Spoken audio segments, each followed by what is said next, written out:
Okay, I set the mic up. Same problem I have every single time. 40 plus who want to actually master. Did I? Okay, if anyone's here and my mic is working, please let me know. I'm just going to quickly check it because it always resets to the default. Okay, it's working. Brilliant. Okay, so today is about people pleasing. I remember last week someone suggested that I do a full talk on people pleasing and how to stop people pleasing, how Stoicism can help with people pleasing. So that's what we're doing today. It's a deep dive into people pleasing. Okay, and also I'm going to do some. Okay, I don't know what's going on. The stream's gone down. I'm going to do a Q&A as well. I don't know what's going on with the stream. It keeps kicking everyone. But hopefully all will be good. I don't know why it keeps kicking people. Good morning. Good evening, Amal Fateh. It's good to have you here. I just seen your message about the last stream, the comment about the last stream. Hey, Dave. It's good to have you here. Today is a good one. I can't remember who suggested it. I think it might have been you, Matthew. Hey, brother. I think it might have been you that I do a full one on people pleasing. Someone suggested it last week. Hi, Eleanor. Happy Wednesday. Back to the original 6 p.m. Wednesday, the best time slot. Someone did suggest last week that I do a full episode on people pleasing and how Stoicism has helped with people pleasing and how it can help you. And I think this is probably my best topic because I know people pleasing affects so many people. And for anyone that thinks that they aren't struggling for people pleasing, I'd like to explain how it affected me. But most of my life, I was a people pleaser and it ruined my life. It really ruined my life. It ruined who I was and it made life miserable. And Stoicism helped that so much to the point where I don't do that. And I feel so free. All the anxiety's gone, all the worry's gone. I just do what I want, which means I'm doing things like these live streams. I can do what I want without having to worry. Hey, Shano, I hope the new job's going well. I hope it's going well. And Babs. Afternoon, Babs. Babs, if that's your name, I'll refer to you by Babs. But if you have a different name, just put it in the chat and then I will remember it. I have a list of names to remember. And I try to remember everyone's names. Where's my list? It'll be somewhere. Okay. Let me just quickly check. Live stream. I don't know.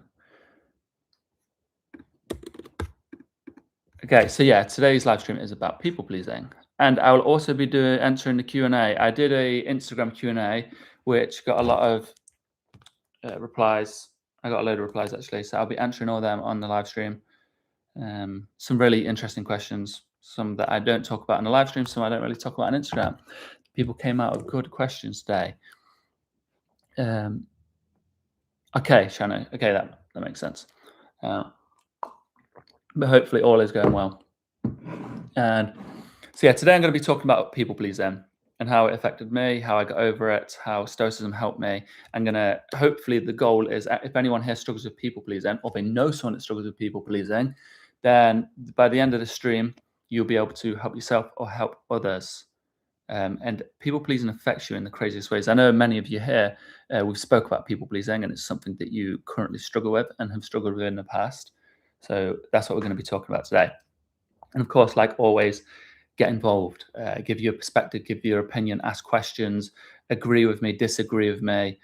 We need everyone's perspective because it's always great to hear a perspective when I talk about something that affected my life and you hear about someone from the other side of the world in a different circumstance, talk about how it also affected their life. It speaks to different audiences, it speaks to different people, and it also helps us all get to a better answer. So together we work together we work together to get the best answer. Okay. So before I get into it, everyone that's here, people that were in the last streams or previous streams, how is your homework going? And it's not homework, it's just, I don't like the word homework. But how's it going for everyone? Is it anyone picked up on anything new? Figured out any wisdom, any lessons? Is there anything you're struggling on? Is there anything that you think is worth reporting? I know, Eleanor, you've been doing the reviewing your day. I know you've been doing a lot, but I know you're specifically working on reviewing your day. I can't remember the homework we spoke about last week, but if you got anything to say that, and then we'll get to the topic of today, which is people pleasing. And the title was picked by YouTube. If it's a bit cheesy, stop being people pleaser, start being stoic. But it's true, and it's what's helped me. See, I'll get into that in about a minute or so. Just if anyone's got anything to report on with their homework, other practices, anything they've learned, and then anything you've been struggling with that I could help you with before we get into the lesson. And then at the end of the topic, we'll talk about it, and then I'll be answering the Q&A from Instagram. So if you're here from Instagram looking to get your questions answered, hello, Michael. It's good to have you here. I see you on Instagram quite a lot, actually, saying some really wise stuff, giving some great perspectives. I'm learning a lot from you all. So yeah, I will get into the lesson in about a minute. And then afterwards, we will talk about it, we'll discuss it, and then I'll get into the Instagram Q&As. I got some really good questions. A lot of it's about the invisible prisons, illusions. Some of it's about like personal things. Favorite film, everyone knows the answer here. Favorite film, what else? Some quite personal questions that I might answer. And then some cool questions. So it's an exciting one. Okay, all good. Right, so yeah, today we're talking about being a people pleaser. And firstly, I'm going to explain the impact quickly about people pleasing it can have on you. It can mean not being yourself. It can mean playing it small. It can mean giving up your happiness, not to make others happy, but to appease others, to placate. So you're not actually doing good. You're not making people happier. You're just placating. And it's usually born out of anxiety and fears and insecurities. And for the longest time, I thought I was a good person because I was people pleasing. I thought I'm so good. And I had this like complex that I'm a good person. But it was far from it. It was from my end, people pleasing was manipulative. I was getting what I want in some way. I wanted to fit in. I didn't want people to dislike me. So I people pleased. I wasn't honest with who I was. I stuck around with friends I didn't actually get on with and wouldn't actually spend time with because I didn't want them to dislike me. My life revolved around being liked. And this came to the point where if you asked me what restaurant I wanted to go to, I wouldn't know. If you asked me what I liked, I wouldn't know. I didn't really know much about myself because I was never myself. If someone said, what restaurant do you want to go to? I say, oh, whatever you like. If someone says, what film do you want to watch? Whatever you like. I don't mind. How can you not mind about the choices of your life? How can you not mind about these things? It's your life. You should care. It's very important. It's something you should be very passionate about, your life. Okay? So, this is stop being a people pleaser, start being a stoic. So, why do we people please? I'm going to talk about mainly my perspective on why I was a people pleaser. But if anyone can chime in, it's always good to have your perspectives and your opinions and your thoughts. The reason I was people pleasing is because I needed to be liked. I needed to be liked because I couldn't bear the thought of someone not liking me. In fact, it was like my life's mission. Everyone had to like me. I had to fit in everywhere, which meant I just was friendly to everyone. I was people pleasing everyone. And sometimes people don't deserve that. Sometimes people need to be called out. Sometimes you need to set boundaries. Sometimes you need to say no. Sometimes you need to be yourself. Sometimes you need to stand up for yourself. So the general reason people please is just to save themselves, to protect themselves. It's a coping mechanism. And I don't think anything good comes from people pleasing. It's the difference between being a nice guy and being a good person. Okay, we all hear about the nice guy, the general thing of the nice guy, and their persona revolves around being, I'm nice, I'm good. Why was life knock me down? I'm always nice to everyone. I'm always kind to everyone. And I felt like this. I was like, why is life so harsh to me? I'm being nice. But I wasn't being nice for the sake of being a good person. There's a difference. I was being nice because I couldn't cope with the anxiety of being disliked. That was it. I wanted to get rid of the anxiety. I didn't really care about the person. I didn't care about them, in all honesty.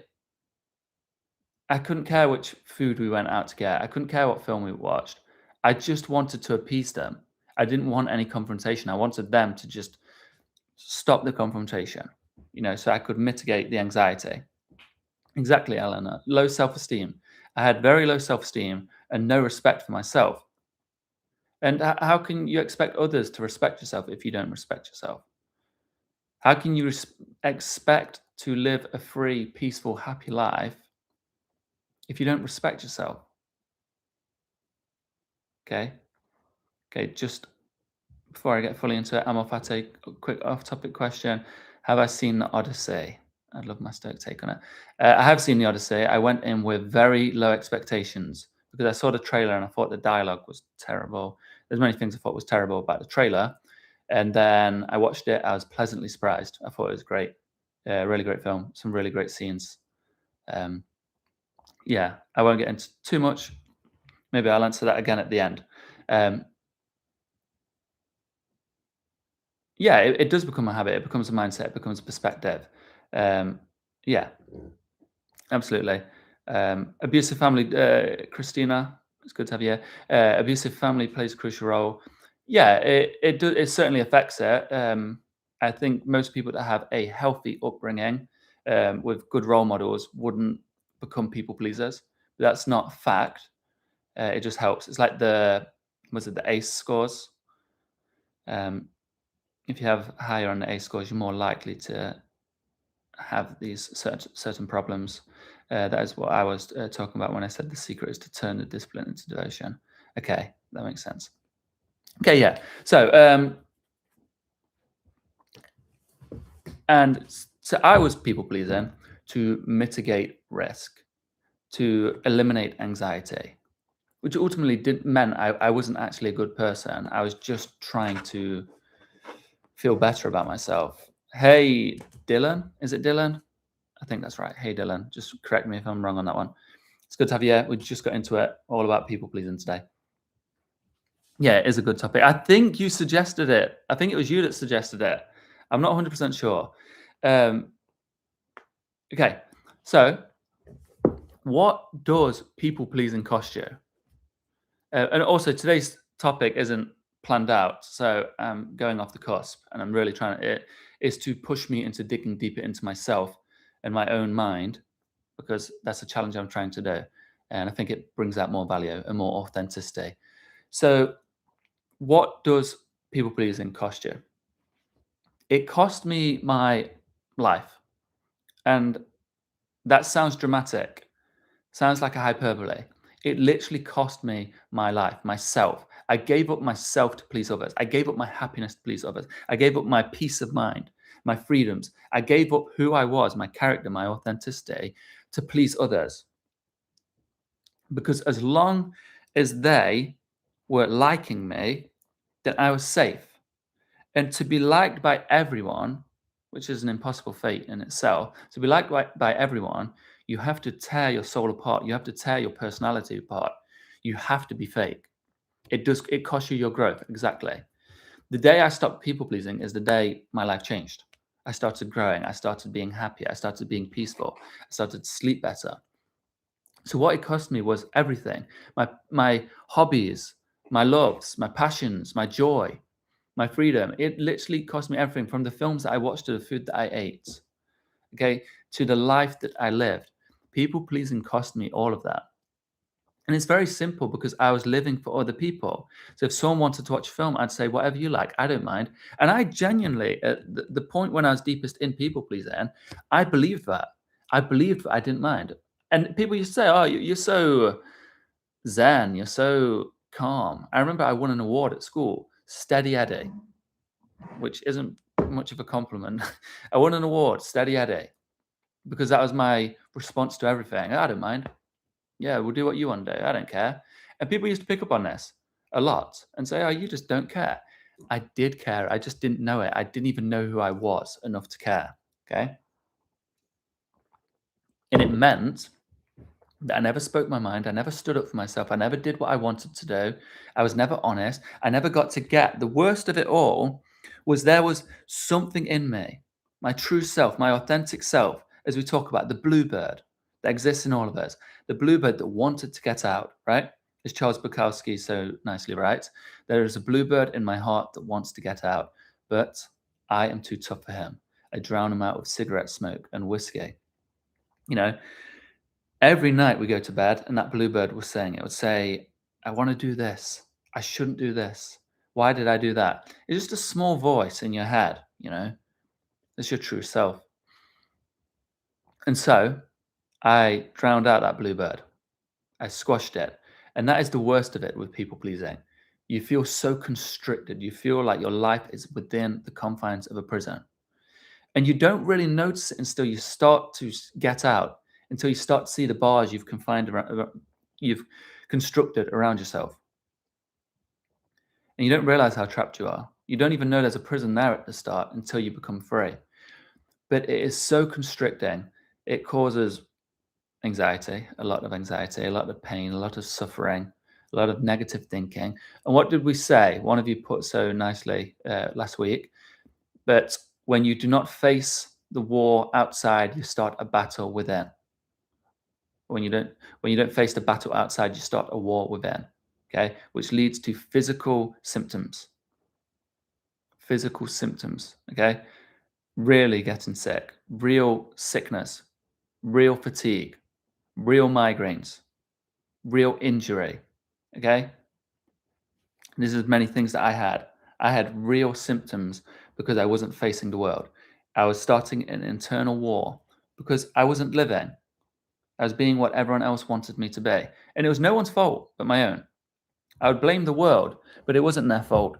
And you know the strangest thing, I'll get into it more, when you stop people pleasing, I was so scared. If I stop people pleasing, no one will like me. Number one, you notice the first thing that comes is when you stop people pleasing, is you start to like yourself. You start to love yourself. And there will come a day when you stop, when you sit there and you actually go, I like myself. I love myself. I said that one time. And I was so shocked. It was such a weird statement to just blurt out. But I meant it. But the thing is, the people around you will respect you more, will love you more, will care for you more. The right people. And I'm going to say something, and I know probably everyone here knows the answer. When you set up boundaries, what is a boundary? A boundary is not a wall. A boundary is something else. Just comment. If you know the answer, what a boundary is, comment. Okay? A boundary is not a wall. It's something else.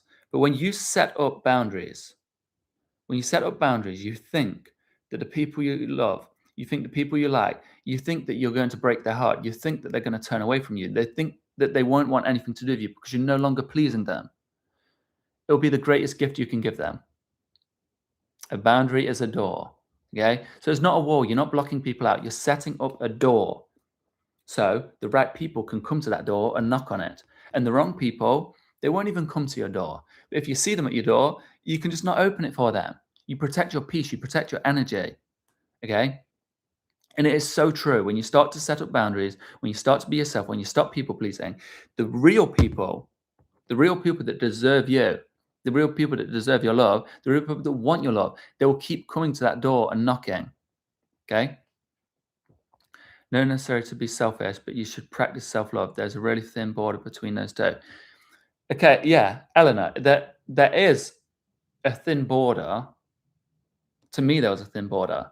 But I think if you're a person that's never been a people pleaser, I think the distinction is very clear. I think it's only thin because I'm not assuming here. I don't want to assume with you, but for me, it was only thin because I lived within this. I lived within this prison of people pleasing. Okay, Eleanor, I've probably made you type adore 1,000 times now over the weeks. Okay, Christina, do you believe that finding the roots of this role can help you transfer from the role of people pleasing to true authenticity? I don't know if it was necessary for me to find the root. Because, okay, yeah, you said roots. Okay, yeah. I don't know. I've certainly found some roots of why I became a people pleaser, but I don't think it was necessary. I think understanding the belief as to why you feel the need to people please, I think that's more important. You know, we talk about these invisible prisons. That's one invisible prison. Why do you feel the need to people please? Why do you think that you can't be loved if you be yourself? Why do you think that people won't like you if you be yourself? That's important. I don't think you need to get to the root source of why you're a people pleaser. I didn't need to visit my childhood. I did, but I don't think that was necessary. I didn't need to visit hurt. I didn't need to visit pain. I didn't need to visit betrayal. I didn't really need to visit these things in order to get my answers and what I needed. I needed to visit the belief that I held. So when I started people pleasing, I questioned it. So, you know, simple, and I'm talking real simple, and I'll get to this later on. When I started to address people pleasing, and someone would say, what do you want to eat today? I would always say, I don't mind, whatever you want. I actually thought about this. I was like, why do I say that? Why do I say I don't mind? I clearly do mind. I love food. I'd clearly want a pizza over a kebab. It's very clear. Why do I tell them no? And then I addressed it. I was like, because I don't want to upset them. I want to do what they want. And I got to the belief of why I would tell that lie. And, you know, I can't remember it exactly, but it would be something like, well, if I say what I want, then I'll push them away. So I had to address that. Why do I believe that saying my truth, my honesty, will push people away? And I thought it's because I believe that I'm not worthy of being liked unless I'm pleasing people. And then that's the root belief. That's the source. That's what I needed to address. Why do I believe that my authentic self, my true self, will push people away?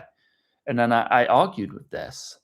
I you know, and we'll talk about this, is I had an argument. I had a debate with myself to get to the truth of why I believe this and what is the truth.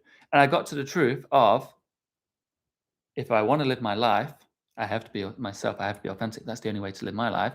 If I want people around me to understand me, then I have to tell my truth. Okay. And that's what these things looks like. You get to the root, you get to the source, so you can no longer argue it. And I understood, well, I have to be honest about what food I want. Okay, that's a simple one. But that goes into everything. But then obviously there's the challenge of now teaching your nervous system to understand this. There's one thing knowing it up here, is another thing to know it here, to feel it here, to step into the new comfort, to try out these things and tell your nervous system that you're safe in doing these things. Okay, so it's a bit of a challenge, but it cost me everything. This whole people pleasing thing. I'll read a quote from Marcus Aurelius, book 12. 12:4. For anyone that carries your meditations on you, Matthew maybe. Maybe some people have got the meditations on them. Book 12:4. This is the Martin Hammond translation. I've often wondered how it is that everyone loves himself more than anyone else, but rates his own judgment of himself below that of others. Okay, right here. I've often wondered how it is every man loves himself more than that of other men, yet rates his self. I can't remember what it said, but anyway, you've heard it. Okay, but it's true. It's true. Why do we care so much about what other people say? It has no sway on our inner world unless we allow it to. You know, the external cannot affect the internal unless the internal takes heed of these things, takes notice of these things, interprets them, and makes it an impact on us. I remember there was an interview with, I believe, Sofia Varga. Was it Sophia Varga? I don't know. Anyway, maybe it was. She's being questioned about how she deals with haters and all this sort of stuff. She speaks Spanish. She goes, I speak Spanish. If someone came in this room now and insulted you, because you don't speak Spanish, they insulted you in Spanish, would you be offended? And the interviewer was like, well, I wouldn't know. I don't speak Spanish. And she said, exactly. It only affects you because you translate it and interpret it. It only upsets you because you make an interpretation of it. You make a false interpretation. You make a false impression. And what do the Stoics talk about this? False impressions lead to suffering. Okay. So she was saying it wouldn't affect you. And she's the same. Says if someone insults her, she doesn't translate it into an insult. How do you take an insult? If someone says something mean to you, which I've been getting some mean comments on Instagram recently. If someone says something mean to me on Instagram, how do I translate that? Do I go, this person said something mean. This means I'm a loser. This means I'm stupid. This means I'm ugly. This means I speak weird, which is one I keep getting, which I don't really take as hate comments. It's just people picking up on my accent and apparently some sort of speech impediment. I don't know, but I keep getting comments about it. Anyway, I could say, this means I'm unworthy. This means I'm lower than. This means I'm less than. This means these people hate me. Or I could actually see it for what it is. Someone left a mean comment on my Instagram about me. So this person is wasting their time leaving mean comments. That's all it is. This person is wasting their time leaving mean comments. Or their comment could be true and it could be of value to me. I've had some comments. I won't get into it too much because it's something I'm working with. I've had some hate comments. And, there's some truth to them. And it's something I'm addressing. I'm like, you know what? There's some truth to this and I can learn from this. So like I always say, I see these hate comments as gifts because it's either just someone trolling, wasting their time, or it's someone that actually is leaving some value through a hateful message. And if you feel that sting, sometimes it means there's something worth addressing. Okay. And even the actual really mean comments, the real hateful ones, I love them because I see it as a challenge. Like someone that thinks it's okay to leave a horrible comment, an offensive comment on my post, how can I show them the ways? How can I lead this to a good positive interaction? How can I help them? And I know I say this all the time. Every single interaction I've ever had in my DMs, it's been a hateful DM. So maybe not comments. Every hateful DM has ended positively, or it's resulted in them going, "Oh, sorry, I didn't think anyone would read this." Okay, there's either been positive or just like going off, but it's never gone into more hate, which is like my proudest achievement. Okay, I have questions. Do you think Stoics have higher T than a regular guy? No, I think I'm assuming you mean testosterone. Testosterone is very linked to genetics and lifestyle, sleep, food, being active. A lot of it's genetics.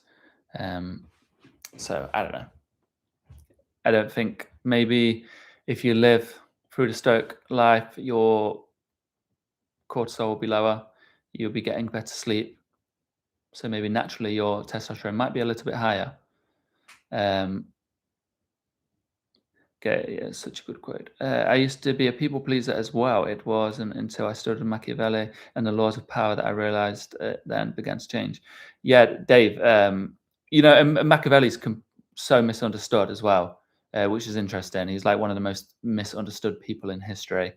And a lot of his quotes get taken out of context and misused. Okay, opinions are only that. Others' opinions are not in your power. Exactly. They're just opinions. And it's so weird that we give them so much power over us because they're someone else's opinions. But then they go into ourselves and then they become our opinion of ourselves. Okay, so you take an opinion, someone tells me, sometimes I get comments on Instagram about my presentation skills or that I need to stop teaching or whatever, or I'm stupid, or that Stoics are stupid, whatever. I take that, someone else's opinion, and I could turn it into an opinion of myself. I could internalize it, or I could just see it as someone else's opinion. And that's all it is.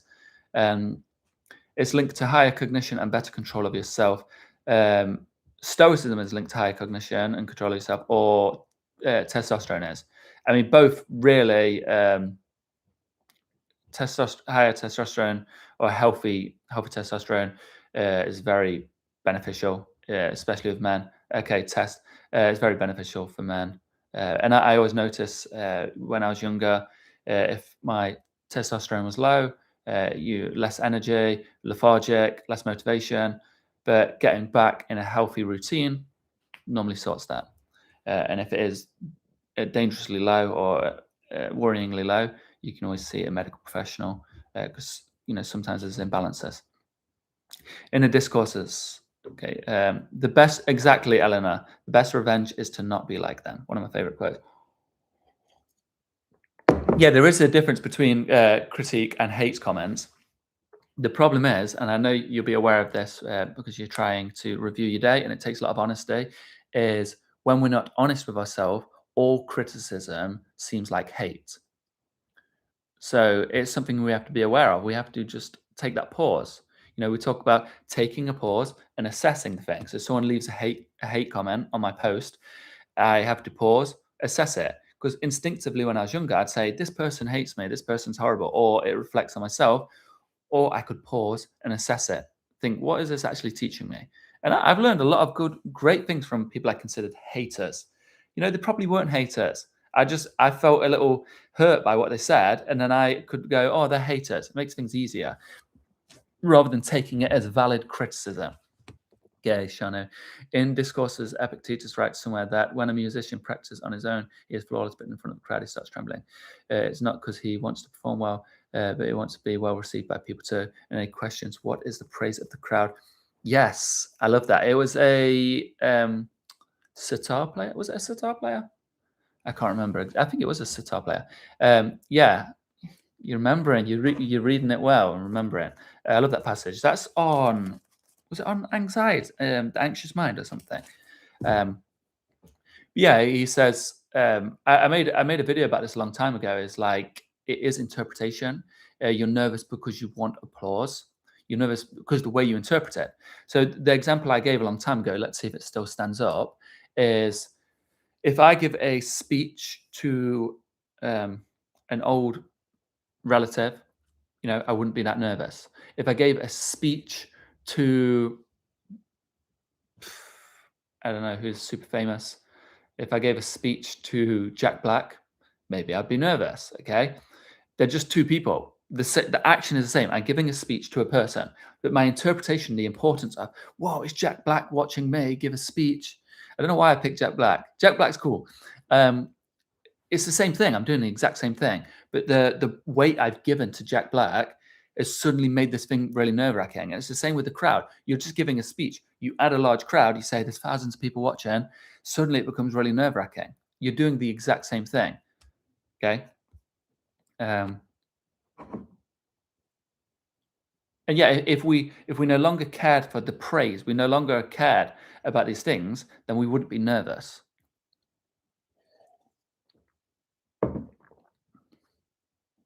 Yeah.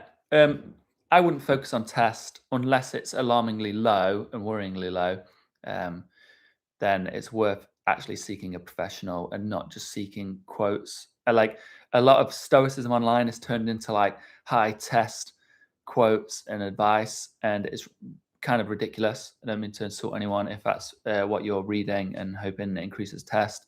Watching these test, what's it called? These test playlists.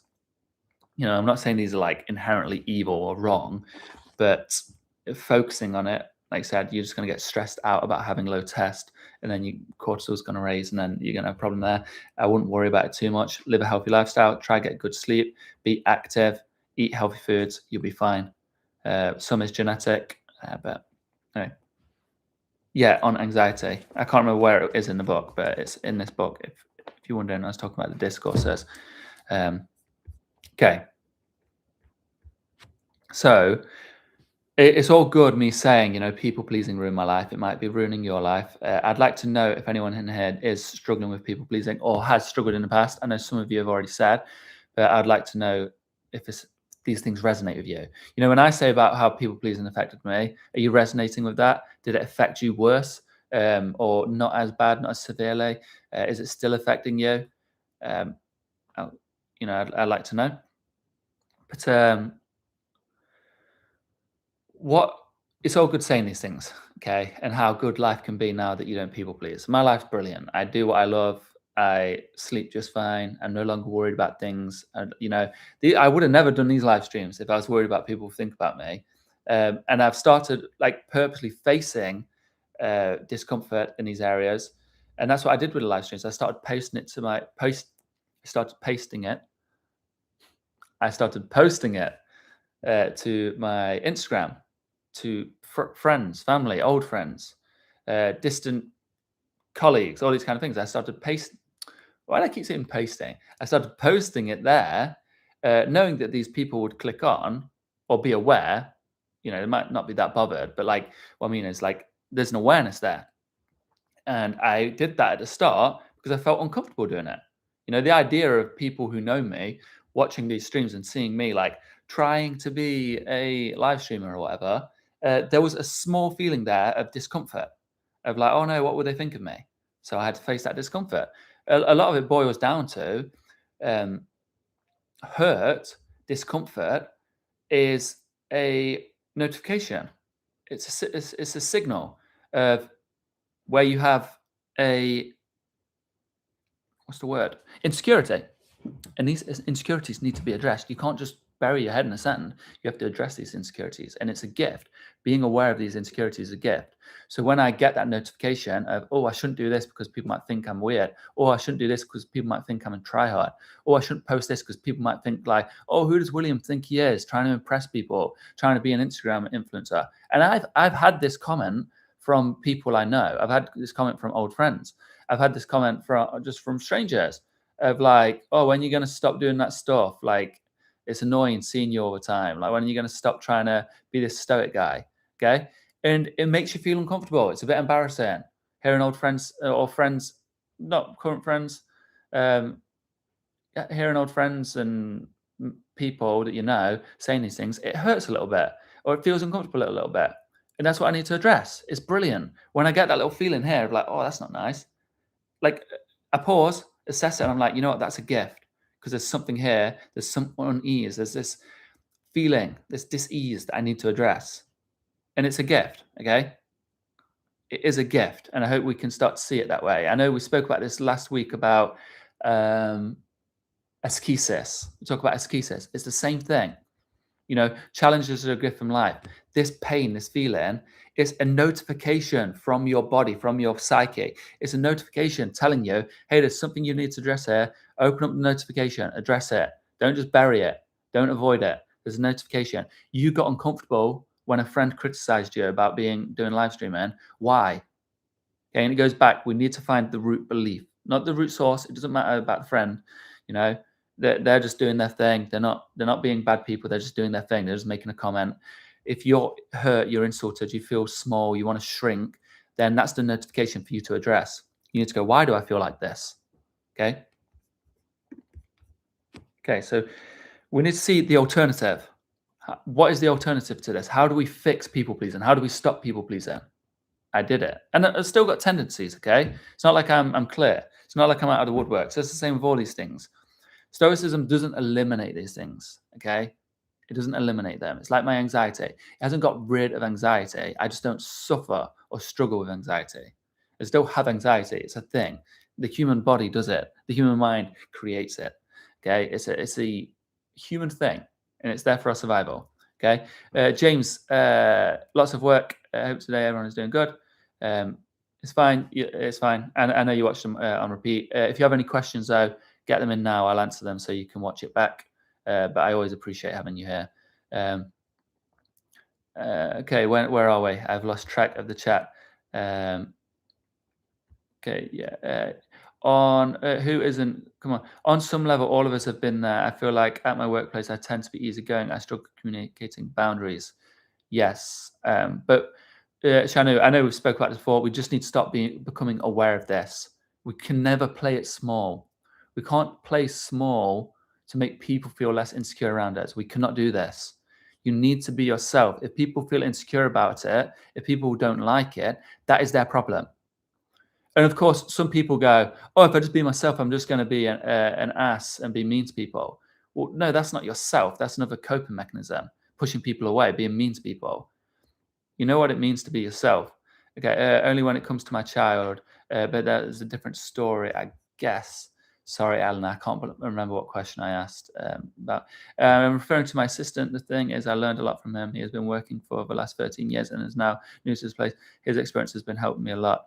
But he is a human and lacks discipline and ownership at times. I don't know how to deal with him then. Just focus on yourself. Do not allow him to disturb you. He's not your problem. Through your example is the best way to teach someone, especially, when people are wrapped up in their ego, and especially when it's a sensitive subject or stuck in coping mechanisms. When you bring about awareness to this through word, it often pushes them further away. It insults their very being. It insults their very character. So they don't want to address the thing, especially if you tell them. But if you, through your character, who you are, you show them that you can have an alternative, you can be a good person, you can do whatever it is. I don't know the exact situation, but when you show them an example, this is what the Stoics did, is part of them recognizes it and they start to try it because they see that you're happy doing it. I have a PB. Let's say someone does me dirty. I can then ignore them for months, but if they come back kind, I would talk to them because I don't want to be in the anger state and then regret it later. That's the thing, Sal. Sorry, if I'll refer to you by Sal, if that's your name. If I'm getting your name wrong, just correct me. Pronunciation, say what your name is so I can refer to you by name, and then I'll save it for later streams, and I'll always know your name, so it's easier. Okay. I've been the same way, and there's, that time sometimes gives you perspective to reflect on if you was wrong, if you was right, to reflect on the truth. But sometimes when they come back, you have to be okay. This is it. Don't care about people's words. People's words don't really mean much. It is their behaviors. It is the repetition of their behaviors. It is their habits. Sometimes people come back and they're kind to you for a week. You can appease them. You can, let them in if you want to, or you can set a boundary. You can say, hey, you was mean to me last week. We need to address this. You was mean to me a month ago. We need to address this. I can't just have you walking back into my life. Or you can set up a boundary, just be a bit standoffish, and don't afford them the energy you used to afford them until they've shown that they deserve your energy, until they've shown that they deserve that part of you that you used to give them. And it's not like being mean. It's just sometimes people just come back and think you're gonna give them back their flowers. You're gonna be nice and lovely and be the same person what you was before they hurt you. But they have to kind of prove that they've changed. If they haven't changed, then you're just going to be stuck in the same cycle. Okay. So, okay.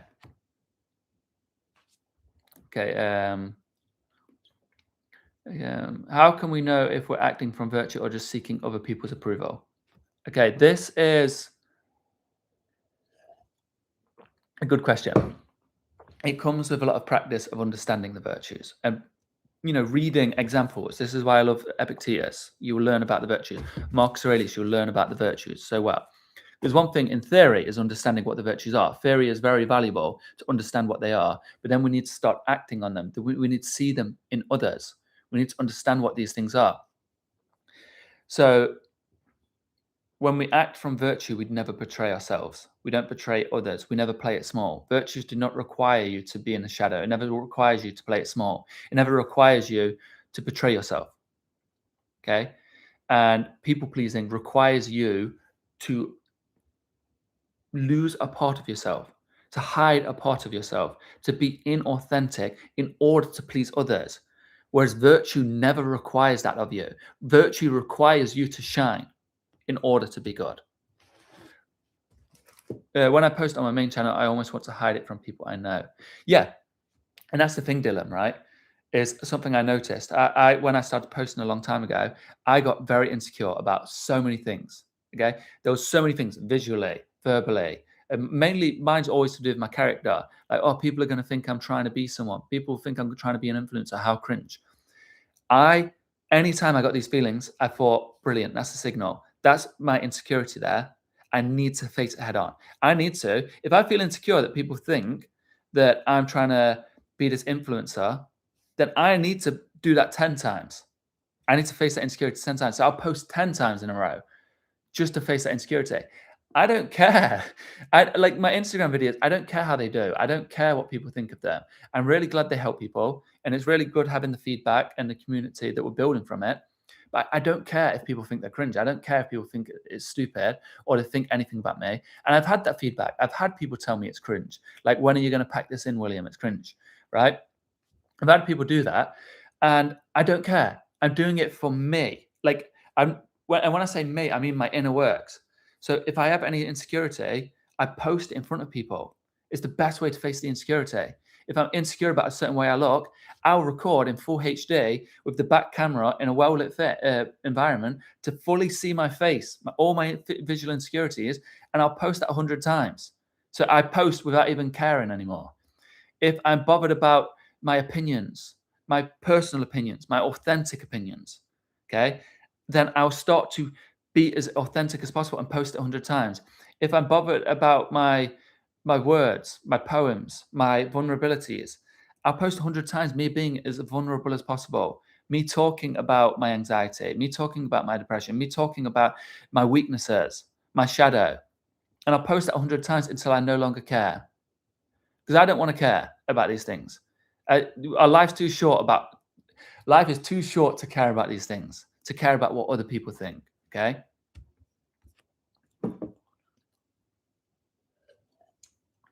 Yes, we need to stop putting people down so we can put others up.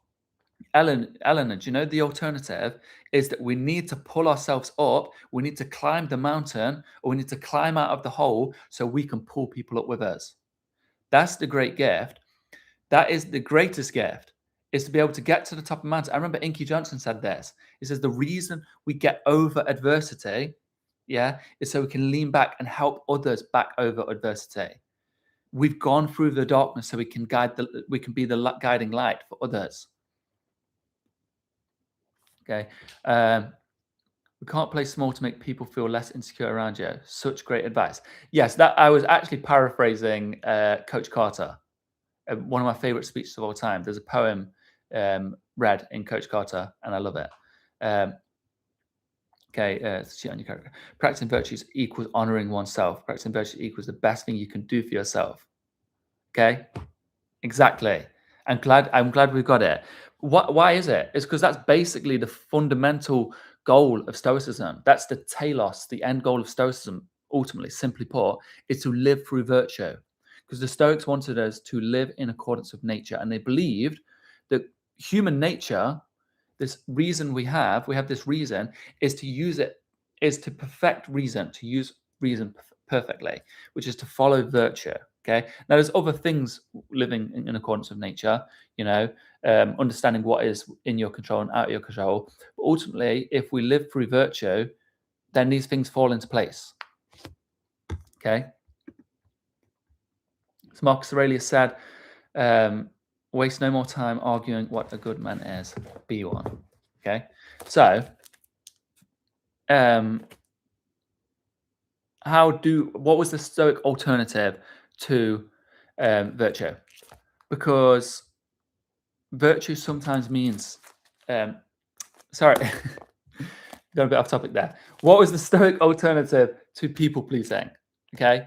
The Stoic alternative to people pleasing, in short, was virtue. Because virtue sometimes means saying no. Sometimes it means setting boundaries. Sometimes it means accepting. It always means accepting who you are, being who you are, seeing things as they are, not needing other people's approval, not seeking externally for your own internal happiness, your own internal peace of mind, your own internal freedom. The alternative to people pleasing is truth, is virtue. Okay? So, first of all, we should always seek truth. And we're going to talk about an exercise that I know many of you are aware of. And I know many of you have been doing this as homework, is reviewing your day. So the Stoics learned this from Pythagoras. Okay. And I know you've probably learned things in school from Pythagoras. A little bit different. That was to do with mathematics, but it's the same guy. We learned a lot from him. But the idea of reviewing your day is at the end of your day. And I remember one of you in here you actually have a structure. I forgot the structure, but I thought it was genius. You have a structure to reviewing your day. I don't really have a structure. I have what I do. But reviewing your day is at the end of the day, you just be honest with yourself for a while. And I don't like lying. I don't think lying is right. But you can lie to other people. That's not the biggest sin in the world. But you can never lie to yourself because you're aware that you're lying. And lying to yourself will only keep you stuck in old habits, old patterns, toxic cycles. No good comes from lying to yourself. So you have to be honest with yourself. That's what I ask of you. Okay. But at the end of the day, you're just honest with yourself. Say, did I act from virtue? Did I do the right thing? Was I a bit mean? Was I a bit quick to judge? Did I live honestly? Did I do what I wanted to do? Did I waste time? Whatever it is, I don't know what the process will look like for you. There is structures. You can probably find them online. I know there is someone currently in this chat that has a really good structure. And hopefully you're listening. Someone here had a great structure. I can't remember who it was, but they said it a few weeks back. Which was really great. And I think if it was you, it could really help people. So you review your day, you assess, was I authentic? Now the goal to stop people pleasing, okay? The goal to stop people pleasing is ultimately to be yourself. That is the ultimate goal, be yourself. Okay. Now that comes down to loving yourself and respecting yourself. How do you respect yourself? How can you respect yourself? You do things that you respect others for. And a simple way is you look at the people around you. What do you respect them for? Why do you respect them? You look at people on film and cinema. Why do you respect them? I respect Aragorn. I respect Sam. I respect Boromir. And I know a lot of people don't respect Boromir, but you've got to respect Boromir. He's one of the best, one of the greatest men. Okay. You look for the things you respect in others, and then you act off of them. So you become a person that you respect. So number one, you become a person that you respect. Number two, you need to love yourself. Okay. You need to love yourself. It's essential. And it's a hard process loving yourself. Okay.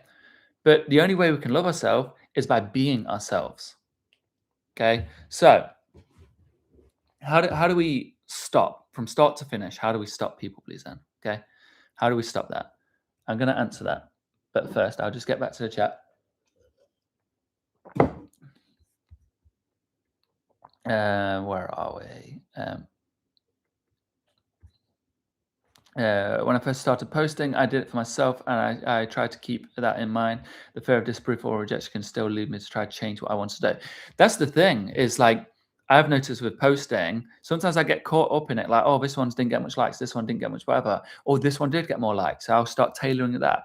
But ultimately, like, if you just be yourself, eventually you give your God-given gift, the only thing unique to you, you give that to the world, and people will start to resonate with it. You know, that's what I believe about the greats among us. They were authentic. They were authentically themselves, and that's why they stand out so much. They weren't just fitting in with the crowd. Okay. Where are we? Which Stoic virtue is most important for overcoming people pleasing? Courage. The courage to be yourself. And justice, because we spoke about this last week. Justice is for yourself as well. You are a part of the whole. We seem to miss out ourselves when we include justice. Okay. We are part of the whole. Being just is for you as well. What is good for the beehive is good for the bee. Okay, but if we lie to others, where is truth going then? Okay, Eleanor, I agree. Never lie. I say this because it's a hard task to take on at the start, being honest, never lying. And I agree. I don't want to ever lie, and I don't teach people to lie. The reason I say you can lie to others, but don't ever lie to yourself is because if you're honest with yourself for a few weeks or a few months, you'll realize the truth. You'll realize that lying is no good for anyone. And I just say it because I think it's such a hard task to undertake. I can't lie to anyone. I've got to be honest with everyone. That's so hard. It becomes an impossible task. The resistance is massive. And I always say to do any task, you just lower the resistance. So what's easier than not lying to everyone is Just don't lie to yourself. It's only one person. No one else is going to know. So I'll just be truthful with myself. I'll tell myself all my dark secrets. I talk to my shadow. Okay. So that's why I say, Eleanor, you're right. Never lie. What would Epic Peters? What would Epictetus say to a people pleaser? He would probably say something quite witty. He was quite a humorous guy, or something quite extreme for effect. What would he say to a people pleaser? Just say, why are you lying? Why are you being dishonest? We want the truth. You're going to waste your life living someone else. He'd probably talk about, the part we have in the play. God has given us this part in a play, which is ourselves. Our duty is to play that part the best we can. Lying to oneself comes from distorted perception about reality. We lie to save ourselves from the fears. Awareness is key. Awareness is key. Awareness is key. Exactly. And being honest with yourself and reviewing your day at the end of every day, eventually you start to become aware of the lies you tell yourself. I'm guilty of it. I still tell myself lies, but it gets to such a deep subconscious level. If you keep being aware of it and then being aware of the trip ups where you go, oh, I was lying to myself. I was lying. Then the more aware you can become, the more authentic you can become. And when you can become authentic, life becomes so much easier. Another profoundly useful and simple line to help it. You become what you give attention to. Life is simple, but we make it so complicated unnecessarily. We do become what we give attention to. It's so true. It's so true. I always think if you had you now, there's two versions of you now. One is paying attention to all the hate, all the bad, all the criticism, and they're giving into that. They're procrastinating. They're giving into hate all the time. And then one that just doesn't pay attention to that, gets on with their life, lives authentically. In 10 years' time, what would those two people be like? I think that kind of speaks for how damaging these things can be.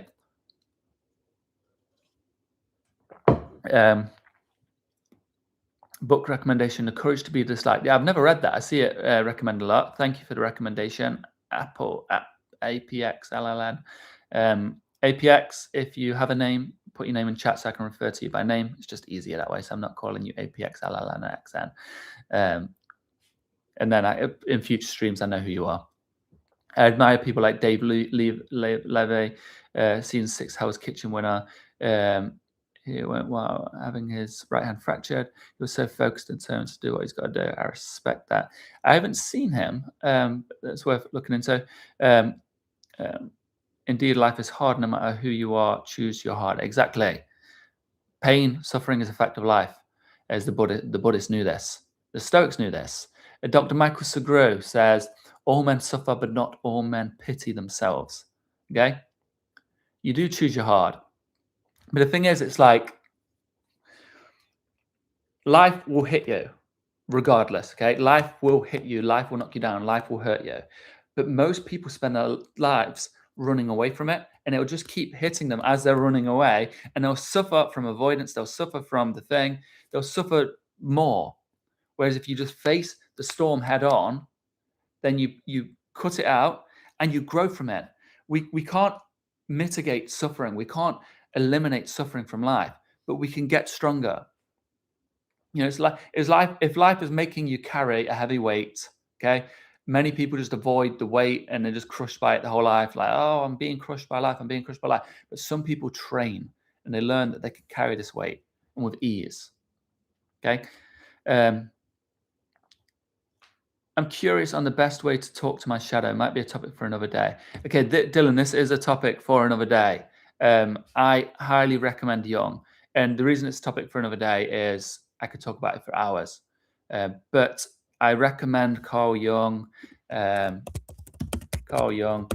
Really be mindful. There's a lot of AI rubbish on YouTube pretending to be Carl Jung. There's so much. Avoid it. Check out Man and His Symbols. One of the greatest books I've ever read. Carl Jung, Man and His Symbols. There's some real interviews with Carl Jung. There's some talks of the shadow, and there is some Jungian analysts and some Zoe Winter. Zoe Winter. I did a podcast with her maybe 1 or 2 years ago. She is great. Let me just quickly check if she did one on shadows. Yeah, she did a video on shadow work. That is Zoe Winter. So if you want, she's really good at explaining it in a way you can understand it. So check her out. If you want to learn more about the shadow, check her out. I won't speak about it for hours on this stream, but Carl Jung changed my life. I think Epictetus would roast him. Yeah, someone said Epictetus would call him a fool. There's infinitely possible versions of every one of us. It's all up to ourselves. Yes, exactly, Eleanor. We decide with the choices we make every single day. You know, our lives are dyed with the colours of our thoughts. I think Epictetus would roast him. Discourse has so many such pastures. It felt almost humorous, but bad since I could fleet. Yeah, Epictetus liked to roast people. He really liked to roast people. He was a bit harsh at times and a bit hyperbolic, you know, but it was funny. Yes, Shano. Yeah, Zoe Winter. I really recommend her work on Carl Jung. I'm aware of his work, but I haven't read him yet. Honestly, you can start with Zoe. You can start with Man and His Symbols. You can start with some videos on YouTube, some interviews, but it's a big endeavor. It's not just some little thing. It's a huge endeavor. Carl Jung is very deep with all his teachings, and there's a lot to learn, and it will probably change your life, but it's a big endeavor. My name is a modified version of Apollon, so you can call me that. It derives from listening to the music genre Drift Funk, where it's common to X out the vowels. Okay, Apollon. Apollon, it's good to have you here. If you have any questions about what we're talking about, get them in here. Any questions in general, but for all I can say is welcome to the fellowship. That's what this group is called, the fellowship. And I'm not going to explain why we're called the fellowship, but we're basically the fellowship taking on the evils of the world. Oh yeah, I remember that video you did with her. I checked that. So yeah, she's great. Maybe don't check out my video if you wanted to learn more about shadows. She's done specific videos on shadow work, which is ultimately what you need to do. Perhaps I think Epictetus would call dependence on others approval foolish, not kindness itself. Yes, supposed to be Jung came up with so much knowledge and understanding. It is incredible. His story is incredible. I believe he was working with Sigmund Freud. You know, he was quite respectable. Sigmund Freud was the most respectable at the time, the most highly revered. And Carl Jung worked as his student, his protege, and then he went against him. He went against everything. He risked his career, went against Freud because he disagreed with him, went into a psychosis, went for a load of struggle, and then mapped out the subconscious. I mean, it's fascinating. You know much about Wim? Do I know much about Wim Hof? I know a lot about Wim Hof. I know a lot about Wim Hof. But I think ultimately the Wim Hof method comes from the Tomo fire breathing, the Tibetan monks. So Tomo fire breathing. That is the Wim Hof method is Tomo fire breathing, and Tomo fire breathing has such a fascinating history. It is so rich. I mean, there's so much text and literature behind the breathing practices, and there's practitioners of this that will teach you so much depth if you're wanting to learn. We did a project with Tukul Lobsang. And his knowledge and depth on Tomo fire breathing is valuable. So you can check him out if you want to learn more. Okay, yes, guys.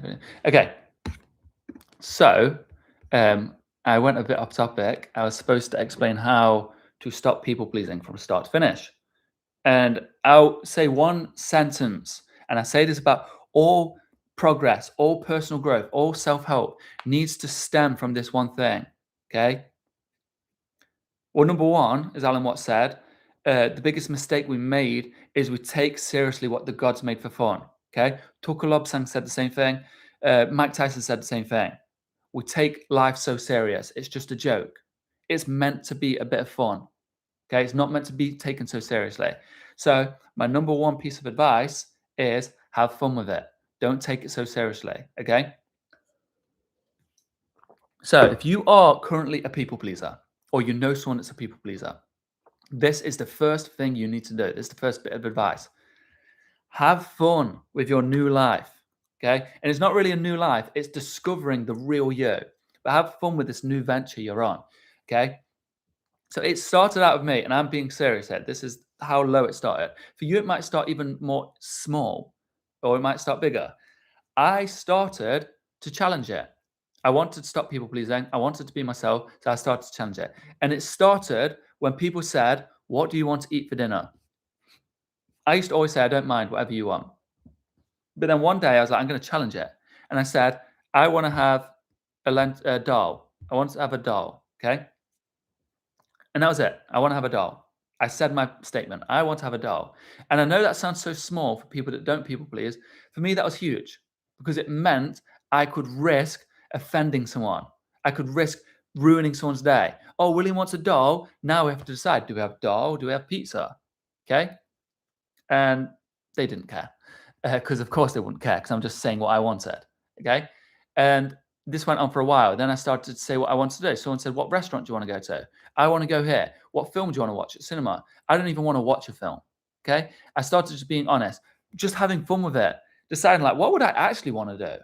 Okay. Then saying it. Go to the shops. I used to not even know what I wanted from the shops for my lunch because I just did what was most convenient for everyone else. Okay. So I decide, what do I actually want to do? And then it started getting more and more. So I started to do videos online. I started to post videos. I felt uncomfortable. Okay. But there's this thing, this signal that I talk about. It's like a notification from the heart that's telling you, like, hey, there's something needs addressing here. So I'd get a little bit uncomfortable. Like, oh, don't post a video. People might judge. People might think you're stupid. People might think you're trying to be cool. People might think you're trying to be someone. People might try to think you're an influencer. I got that feeling. I was like, okay, address it. Post, post, post, post until that feeling never affected me. Then I'd film a video. I'd be like, whoa, I look so rough in that. That angle is horrible. It's so unflattering.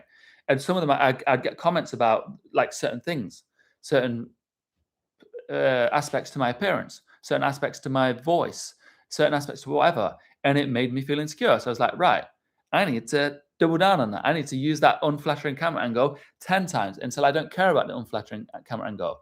I hated when I was like I am now, when I was being expressive, I hated it. If I was being expressive and passionate and I showed that to the world, it made me feel so uncomfortable. It made me feel so cringe. I was like, oh, people are seeing me be passionate about something. So what did I do? I started to make videos where I was being passionate. I started to make as many of these videos until I didn't care. And then I started to do videos like the live stream, being as passionate as possible until I didn't care. And then I was like, what other insecurity do I have? I felt insecure criticizing people or going against people. And I'm not saying you need to criticize people, but having an opposing opinion to someone else. Sometimes you need opposing opinions because you need to give your truth. If people are doing horrible things online all the time, which people were doing, or people are doing horrible things in your workplace or around you, and you have an opposing opinion, there's nothing wrong with saying that. So I started to give my opposing opinion on my Instagram videos, posting it to strangers, posting it to friends and family. It made me feel so uncomfortable. I felt like deleting the videos. I felt like not posting the videos. But I thought, I need to get rid of this discomfort. I can address if the videos are right or wrong at a later date. I need to get rid of it. I kept facing them, and I still do it today. If I find any discomfort, I address it. And it's still a challenge. The further down you get, the harder it gets. Or it's just as hard. It's always just as hard. But you need a little bit of courage. Okay.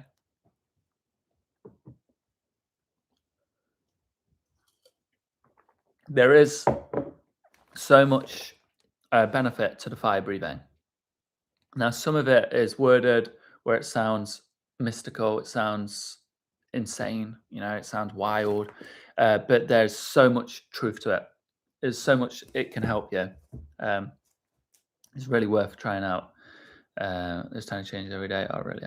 Being there, right? Just do it. You feel better for being braver than your brain's opinion against you. Exactly.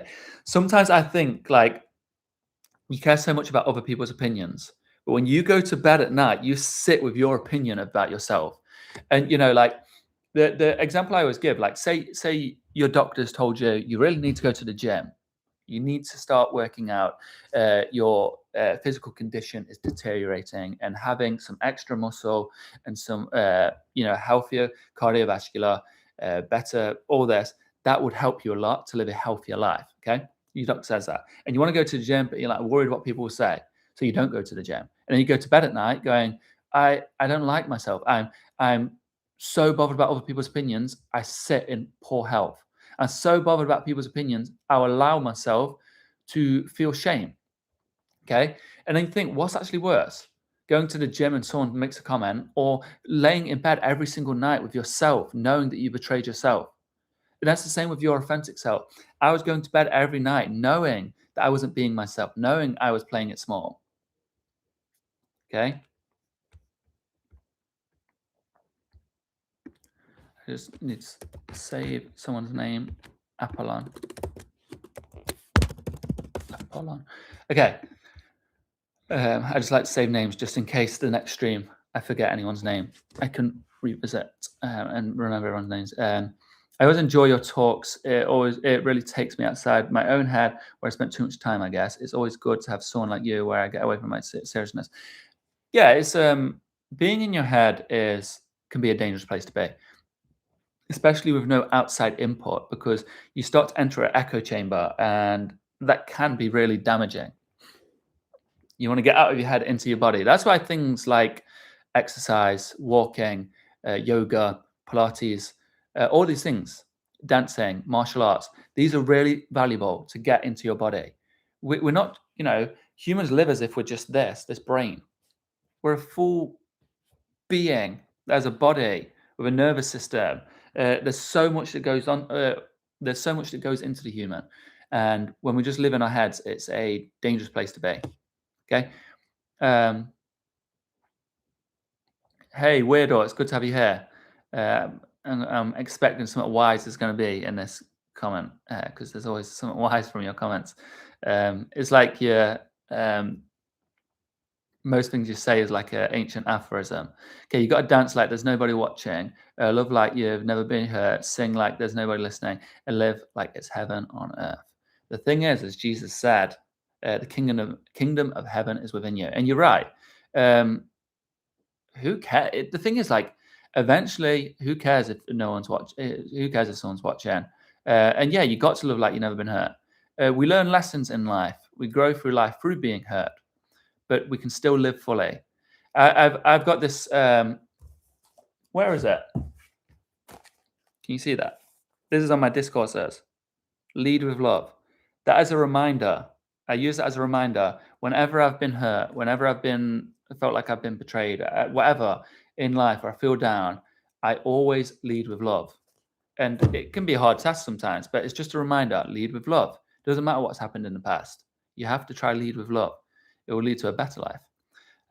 Can't be bothered at all about other people's opinions. We only have ourselves, and that is so true. It literally is. You live with yourself. My good friend, he said something one day. We was in Amsterdam when we was 18. Was it 18? Yeah. It was the World Cup. Holland versus Mexico, right? Watching the game. We're out in Dam Square, I believe. And one of our friends wanted to take a picture on top of the hill to see the crowd. He really wants to do it. He's like, I really want to do it. I really want to do it. I really want to do it. And my friend got annoyed at him, and he said, just do it. Just do it. Stop talking about it. At the end of the day, my granddad used to say, at the end of the day, it's just you in your head. And that's stuck with me ever since. It's 12 years since that day. Not since that day. 12 years since. Okay. And it's still stuck with me. You are in your own head. It's just you. You have to face yourself eventually. So if you stop caring about, if you spend your time caring about what other people think, you betray yourself. Okay. Daily practice will regulate you as nature intended. Exactly. Need that sunlight. Reading's beautiful. Gratitude is such a powerful tool. Gratitude is so powerful. Okay. So instead of asking, what do they think of me? Do they like me? Do this. Just, did I act in accordance with my values? Did I act in accordance with virtue? Was I myself? If you're not being yourself, you shouldn't care if people like you because they're not liking you. Okay. So when I was younger and I felt everyone liked me, I only ever met one person that didn't like me. And like that I knew. People probably didn't like me. But there was only one person that ever said they didn't like me. And I felt like this was an achievement. And I also saw it as a challenge to make them like me. Okay. But they didn't like me. All these hundreds of people that I came into paths with, they didn't like me. They liked what I projected. They liked the people-pleasing tendencies. Okay. They liked that I agreed with everything they said. I didn't agree with everything they said. Some of these people were awful. Some of these people said horrible things, offensive things, but I just agreed with them. Okay. So they didn't like me. They liked an image that I presented, they liked the way I made them feel. Okay. What we should say is just, did I act in accordance with my values and what's actually important? Okay. Okay. So it's coming to a close, but I just want you to think about the way you are people pleasing, to address these people pleasing tendencies. Okay. Just think about that for yourself. And then we can continue this discussion a little bit, but I'm going to start answering the Instagram, the questions on Instagram. Okay. So I've got the questions from Instagram up. Has anyone else got anything to add or to address or to criticize about today's topic of people pleasing? Anything, any of your perspectives, anything you want to touch on before I move on from people pleasing, where I'll be answering Instagram questions that I got asked about Stoicism, about myself. Okay. Because if no one has questions, I'll move on to, if no one has any opinion on people pleasing, then I can move on straight away. Or I'll begin answering them and you can just say what you think about people pleasing, what I've spoke about today. If you disagree with certain things, if you agree with certain things, if you have your own perspective. And of course, like I always say, your perspective is invaluable. Everyone's perspective here is invaluable. It can help.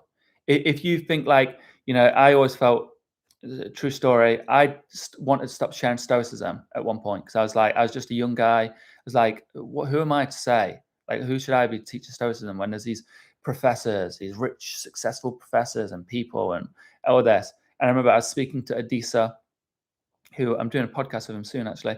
I speak to Adisa. I'm doing a podcast with him tomorrow. I said this to him. I was like, I don't know, man. I don't know if I should keep doing this. And he said, that's exactly why you need to do it. Your perspective is unique. People need to hear your perspective. So if you're listening to me and we're talking about people pleasing, and you think, oh, what's my perspective? I'm just a student. I'm just I just work at a car mechanic. Who am I? I'm just some guy. I'm just some girl. Your perspective is invaluable. It's so valuable to me. I take on everything I read here, but it's so valuable to someone else that might be in a similar situation to you. Not everyone is some successful Harvard rich professor or some successful author or whatever. I don't know. I'm trying to create an image of who I thought were the people that were worth listening to back then, that I thought were better than me. But no one's better than you. You're you. No one can be better than you. Okay. So if you have a perspective, get it in. I'm going to start answering questions now. Did I save them all? It's a great question. What's your favorite monster out of Monsters Inc? I don't even know. Mike Wazowski. Okay. What were you like before Stoicism? I always talk about it here. I was like controlled by anxiety, controlled by fears, controlled by doubt. I was living as a shell. I was anxious constantly. That's how I lived. I had this sick feeling in my stomach and I couldn't live fully. I remember trying to go to the shops and I would have an anxiety attack outside the shop. So I just didn't go into the shop. I was miserable. I hated life. I can't even describe what I was like before Stoicism, but it's changed my life. Do you ever get anxious still? Yes, this is what I always say. I get anxious. I just don't suffer or struggle with anxiety. Anxiety, being anxious, it's natural. It's completely natural. If you was to go for a hunt, you'd get that anxiety to sharpen your mind, to be alert. You need that sometimes. but it doesn't need to control your life. I sometimes get that feeling and I'm like, okay, I'm ready. I'm ready for this talk. I'm ready for this interview. I'm ready for whatever. It's fine. It's not a bad feeling. We've associated it with something negative. It's not. It's just a human response. Okay. I guess it's a sort of training. You might have grown up with people pleasing because it was literally an evolutionary advantage to please your group. Exactly. Exactly. Is the goal of the ego to keep us safe. But at some point when we become adults and we realize that we're safe without these tendencies, we need to dismantle the cages we built around ourselves to keep us safe. Okay, because a lion is safe in a cage, but a lion does not live in a cage. A lion lives out there in the wild. And we construct these cages around ourselves to keep us safe. But now we're adults, we know we're safe. We know we'll be accepted by the people we love. We know we can look after ourselves. We need to dismantle these people-pleasing tendencies. Okay? People pleasing is like burning yourself to keep others warm. Exactly. Exactly. And that's exactly what it is. Okay. Has anyone changed your mind in the comments? Probably loads. Probably loads. I don't know any exact situations, but I'm always learning from comments. Okay. What's the biggest thing you're still working on?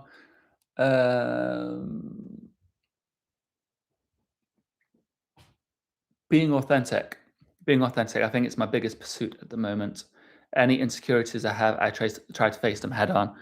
And that's why I do these live streams a lot of the times. I mean, I love the community we're building. That's kind of the main reason I get excited to do them.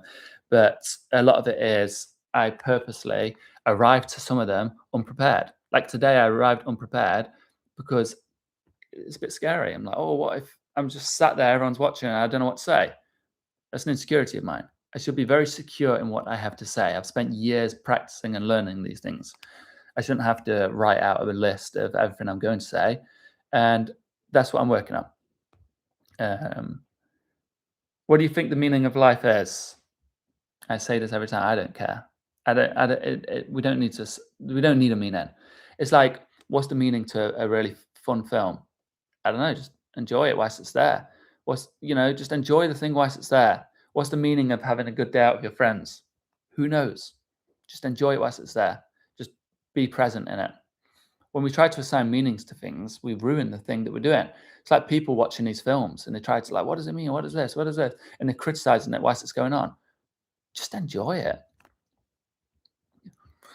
What's the biggest invisible prison today?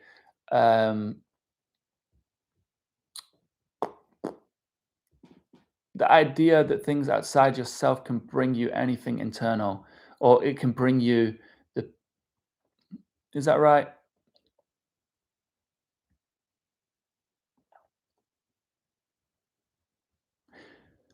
The idea that you're not enough and you need external things to fulfill something within you. Okay. This is a big invisible prison because you are enough. Look, Jesus said the kingdom of heaven is within you. Okay. We already had these things within us from birth. We was ourselves. That was enough. We was happy with who we are. And then somewhere along the lines, we learned not to be ourselves, that we needed approval to be happy. We needed relationships to be happy. We needed success, Bugattis, cars, everything. We needed all this to be happy. We don't. Why do people stay trapped even if they know they're trapped?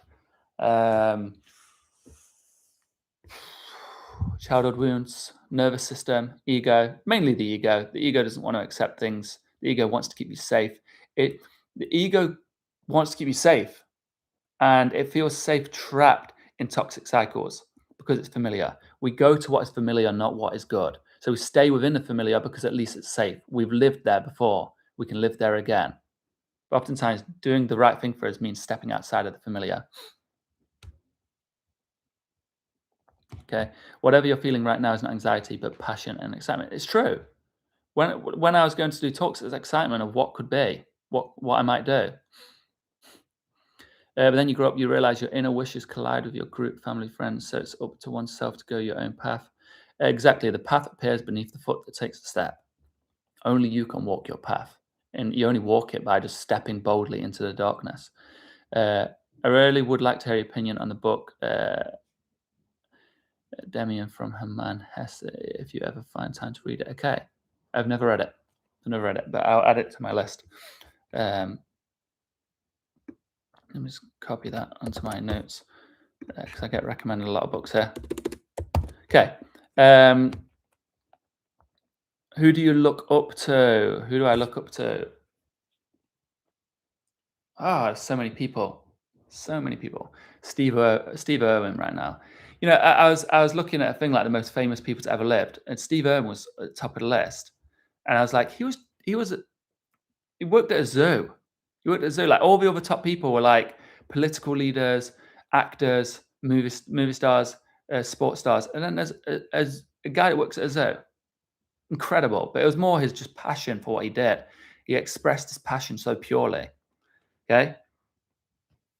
I've got a lot like this, but basically the gist is, am I actually practicing what I preach? Am I actually like this in real life? I get a lot of hate comments actually saying you don't even practice this stuff. This stuff makes me happy. It makes me peaceful. It makes me lead a good life. So I'm going to keep doing it. The stuff I talk about is just an expression of what I'm currently doing, usually.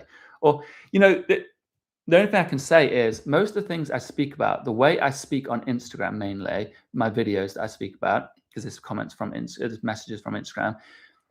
My process of making the videos is I think about my younger self and the problem he had, a pain point he had, and then I think, how did I get through that? And I think about it for a while, then I speak about it. So it's literally things I have lived. Okay. What do your friends think of what you do? Wonderful stuff. I've had, I don't have a big list of friends. I don't have many friends that really, but I've had my two closest friends have been in this live stream and left kind words. So yeah, one of them comes in here quite frequently, leaves kind words. Another one was in here leaving kind words, joining in. And I got a message from one of them and he said, I don't really understand it. It's not what I'm not following that stuff, but I love that you do it. I love that you help people. I love that you're passionate about it. So he just says he loves to see it.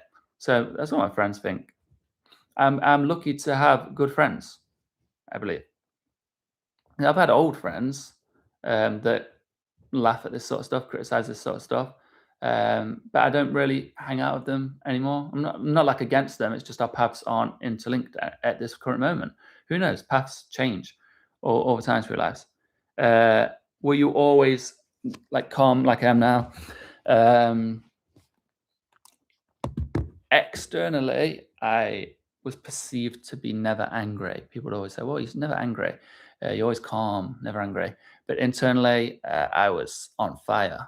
I hated life. I was very uncalm, very anxious. So no, I wasn't always this calm. Favorite film? I wonder if anyone in the comments knows my favorite film before I say it. What is my favorite film? Does anyone in the comments know? Have I ever wanted to quit doing social media? Hell yeah. I talk about this all the time. I'm not the biggest fan of social media. It's quite damaging a lot of times, and it's quite toxic sometimes. And also it takes up a piece of my mind that I don't always want taking up, but I really love what I'm doing. I love the community we're building, and I love sharing these ideas. It is not Interstellar, but Interstellar is in my top 10. Maybe Interstellar is in my top 5. And the soundtrack to Interstellar is in top 3. Do negative comments get to me? Not at all. I love the negative comments. I really love negative comments. I genuinely love negative comments. I welcome all of them, even if it's from people that are usually kind to me. Get a negative comment because sometimes it's true. Sometimes there's been one recently, a few. Drive is also one of my favorite films. I've watched that film like 100 times. I love that. Yes, got it. Lord of the Rings. Well done, Michael. I don't know if that was a guess or you knew it, but it is Lord of the Rings. And I'm not going to say which one. I put them all 3 together. All 3 of them. Yes, Eleanor. Of course it's my favorite film. That's why we're called The Fellowship in here. So yes, Drive is one of my favorites. Love the soundtrack to Drive as well. One of my favorite soundtracks. But Lord of the Rings is my favorite. So recently I've had a few negative comments and they've hurt me a little bit. And straight away within 10 seconds, I was like, hey, that hurt me. That's weird because normally negative comments, I like them. So I address, like, why does that hurt? Because they're speaking some sort of truth. If a negative comment gets to me, they're addressing some insecurity I have, and I see it as a gift. So I'm not going to speak about them because I don't like speaking about things that I'm currently working through. And the reason, like I've said this on Instagram before, I won't. Sometimes I go quiet when I'm working through some stuff because the act of turning it into a lesson ruins the actual thing for me because I'm no longer using it and learning through it. I'm trying to turn it into a lesson to externalize. So I like to keep some things private until I'm through that tunnel. Okay. Okay. I did not know that about Kavinsky. I love Night's Call. I didn't know that. That's sad. Um, Yeah, I struggle making a top 10 film list. Good guess, Michael. Good guess. Um, hey, Jeff. Jeff, is it Jeff or Jay? Jeff or Jay? Sorry, if it's Jeff or Jay, I get Jeff and Jay mixed up. But it's good to have you here. Okay. What's the weirdest DM you've ever had? I get really weird DMs. I'm sorry to say, I get very strange DMs, some strange proposals. It's hard. It's hard. And I understand it because some of my videos I'm very open and honest. I think people feel like they can be, they're very close to me. So they can say things that they wouldn't normally say, I don't know, to a stranger. I get some very strange requests. I'm not going to go into too much depth. But my problem on social media is I try to treat everyone the same. So I try to be very open to everyone. But sometimes I realize that people are taking it a completely different way. And sometimes I have to end conversations because they're getting a bit too, I don't know what, it's a bit too odd. And I don't mean to judge. I mean, sometimes it's like even a little bit scary. Okay. I won't go into too much depth. Because that's the thing. I know, like, I've just sort of gone into a little depth. I try, my DMs are private. And I kind of regret saying that actually, because I never want anyone to feel like I'm considering their message weird. Because I get hundreds of messages and I reply to everyone. Some have just had been very concerning requests, a bit like concerning, scary almost. But if you ever want to message me, I'm sure yours won't be like that. So I kind of regret saying that actually, because everyone's open to message me and I'll take everyone seriously. Okay. Can people really change? Hell yeah, people can change. This is a tough one between the hopes of hanging on, believing someone can change. This is all, yeah. I believe people can change. I know people can change. I've changed and I know people that have changed, right? But the thing is, you cannot put your life on pause waiting for someone to change. You just keep going. People will change when they change, okay? Yeah. The Lord of the Rings is full of stoic virtues, courage, wisdom, justice, self-discipline. Aragorn is my favorite. Aragorn's amazing. I hope I'm not the same. No, Eleanor, you are on Instagram. I was going to use an odd word. What's the word I'm thinking of? I was going to say killing it, but I try not to use that vocabulary now. That's like a very aggressive vocabulary. I like what you do on Instagram. I think you're really helping people as well, and I like your perspective. I like your honesty as well. So yeah, I really enjoy watching the community grow and get stronger with each live stream. Has helped me tremendously. Thank you. No longer upset with things. James, that's incredible. That is incredible. And yeah, I'm loving the community is just getting stronger and stronger. And it's amazing to see. And I'm seeing some of you on, like I said about Eleanor, I'm seeing you on Instagram and it's amazing. It is really amazing. Okay, I won't read some of these. I can't read. Some of them are a bit explicit. I'm not going to read that here. What's one invisible prison you've recently escaped? Recent invisible prison is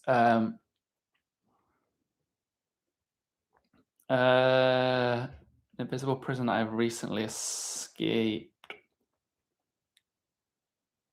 comparison, the belief that let me think how to phrase this.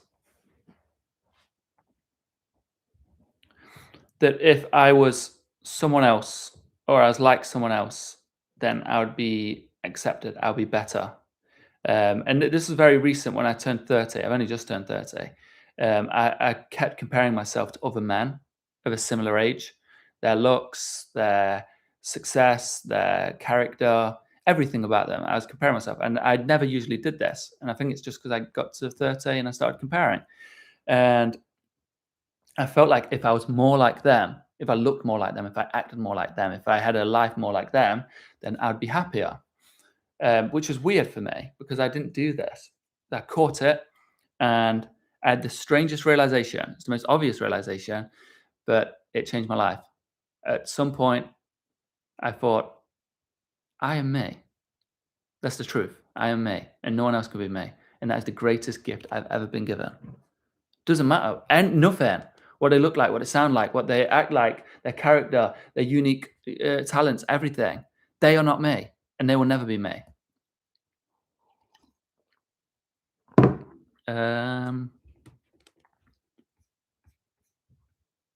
Started following you on Instagram the other day. I love your videos you post on there.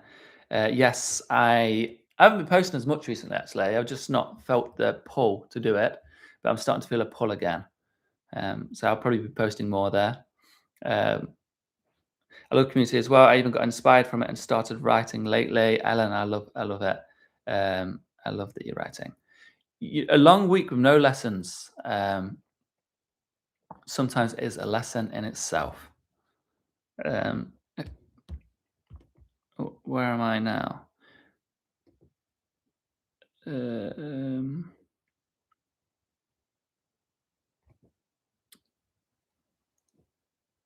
I think that's all the questions. Oh, why is it so? Okay, I don't understand that comment. How to create an unshakable mind by being authentic, following virtue, just building that foundation that you are you and you act from a place of God. Nothing can shake you because that's what you resort to all the time. That's every comment. Message. I got through them quite quick. I feel there looks like there's loads.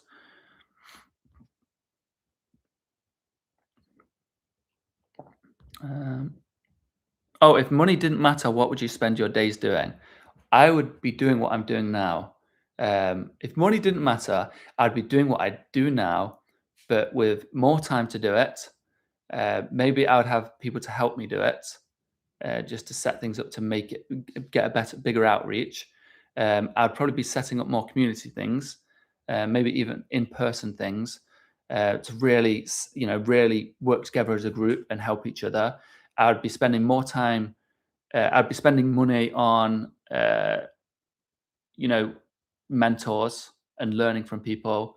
I'd probably be eating good food. I'll be cooking. I mean, I do eat really good actually, but I'd be buying the food I want to eat without thinking about money, and I might be doing all this in a different location. Who knows? Who knows? But that's pretty much what my life would look like if money wasn't an option. What illusion took the longest to escape? The illusion that my life would exist. The illusion that my life will start one day. That was the biggest prison I took to escape. It took me so many years to even realize, to see it. I lived like this, like one day I'll start living. And I'd imagine when I'll start living, I imagine what my dream life would look like. Imagine like when I get a relationship, that's when my life begins. When I meet the person of my dreams, that's when life will begin. When I get money, when I get a job, when I graduate, I just had all these ideas of what life would look like until one day I realized, wait, this is life, the thing I'm avoiding right now. That illusion took a very long time to escape.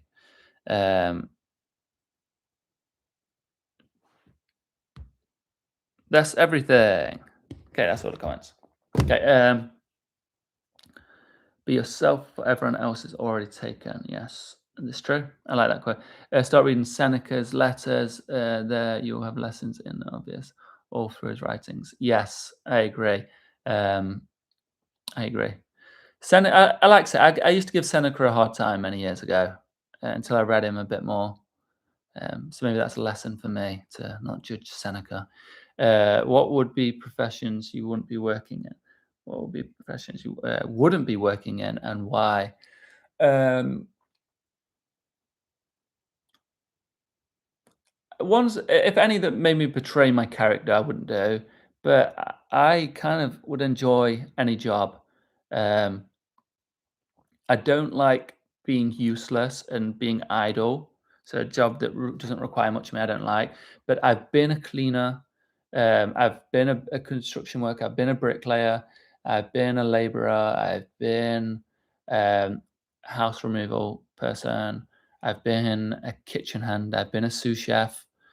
And for half a day, I was a waiter, and I hated that job. So maybe that's it.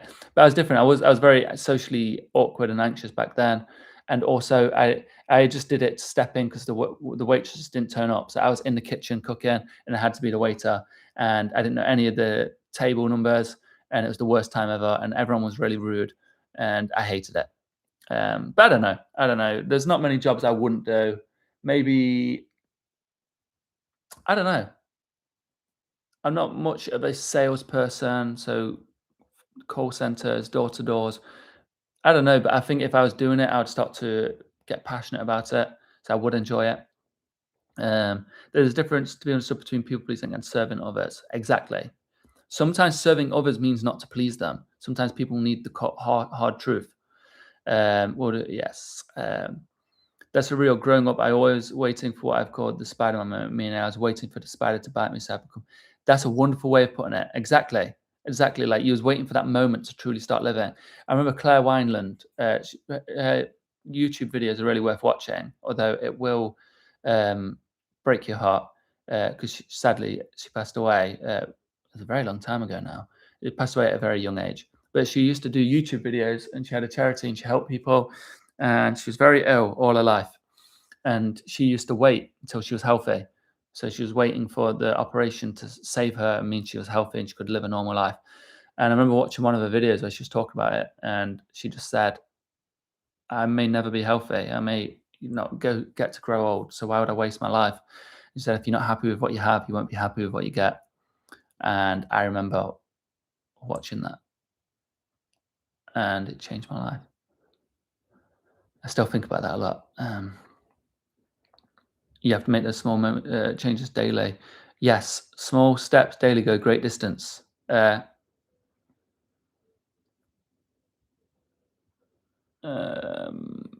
still won't have that connection to community though. What connection, Eleanor? I don't know. I can't remember what I said. Always thank you for the live stream. I truly believe the Q&A format benefits many people. Yeah, I don't want to do the Q&As too much. I feel like the questions get a bit repetitive through Instagram.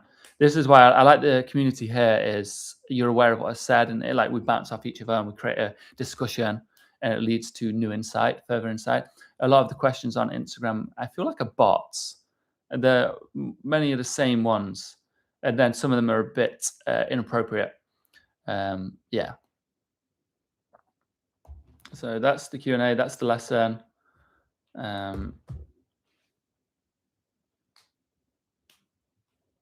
Okay, Katie from Indianapolis. Katie, it's good to have you here. I'm going to save your name for further live streams. And